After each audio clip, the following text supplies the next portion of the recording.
ధనస్సు రాశి వాళ్ళకి జనవరి మాసంలో 4 గ్రహాలు దివ్యంగా అనుకూలిస్తున్నాయని చెప్పొచ్చండి. ఈ మాసంలో శుక్ర బలము అనేటువంటిది చాలా బాగుంది. సినీ నాటక కళారంగాలు కానీ, నృత్య గీత వాద్యాది రంగాల్లో కానీ కళాకారులు ఎవరైనా ఉంటే వాళ్ళకి మంచి అవకాశాలు, ఆదరణ కనబడుతుందండి. చాలా బాగుంటుంది.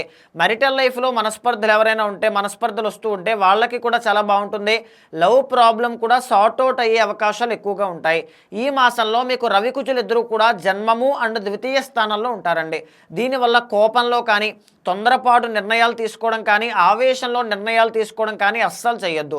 దానివల్ల మంచి మంచి అవకాశాలు అనేటువంటివి మీకు దూరం అయ్యే అవకాశం ఉంటుంది. వాటి విషయాల్లో జాగ్రత్త. జన్మంలో కుజుడు కాబట్టి వాహన ప్రమాదములు కానీ, హెల్త్ ఇష్యూస్ ఆల్రెడీ ఉండి ఇబ్బంది పడుతున్న వాళ్ళైతే మరింత జాగ్రత్తగా ఉండాలి అని చెప్పచ్చు. పనులు అనేటువంటివి కొన్ని పెండింగ్ పడే అవకాశం ఉంటుంది. బద్ధకాన్ని, నిర్లక్ష్యాన్ని పక్కన పెట్టండి. ఏ రోజు చేయాల్సిన పని ఆ రోజే చేయడం వల్ల మంచి శుభ ఫలితాలు అనేటువంటివి కనబడతాయి. జన్మంలో కుజగ్రహ సంచారం వల్ల ప్రయాణాలు అనేటువంటివి కాస్త అలసటని, అనారోగ్యాన్ని కలిగించవచ్చు. ధనము వృధాగా ఖర్చు పెట్టవచ్చు. అంటే డబ్బు విపరీతంగా ఖర్చు పెడతారు. కాబట్టి మితిమీరిన ఖర్చులు అనేటువంటివి ఈ మాసంలో పెట్టద్దు. ఇదే కాకుండా గురుబలం బాగుంది కాబట్టి ఎంత ఖర్చు పెట్టినా ఏదో ఒక విధంగా డబ్బులు అనేటువంటివి చేతికొచ్చి పడతాయండి. వ్యాపారంలో అభివృద్ధి కనబడుతుంది. వివాహాది శుభ కార్యక్రమాలు అనుకూలిస్తాయి అని చెప్పచ్చు. 4వ స్థానంలో శని అర్ధాష్టమాన్ని ఇస్తూ ఉన్నారు కాబట్టి దీనివల్ల పనులన్నీ కూడా పెండింగ్ పడడం మీకు దీనివల్లే కలుగుతూ ఉంటుంది.